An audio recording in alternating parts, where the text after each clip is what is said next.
British restaurant, good day. May I help you? I would like to make a table reservation for a dinner date. May I have your name, sir? Mr. Juban Estrella.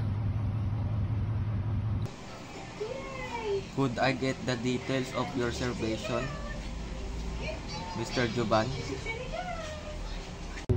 Yes. When do you want to make the reservation? What time? On October 18 at 6 p.m. May I put you on hold while I check the availability of seat for October 18 at 6 p.m. Okay.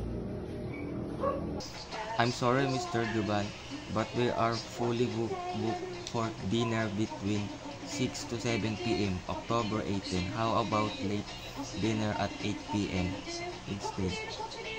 Okay, 8 p.m. will be fine.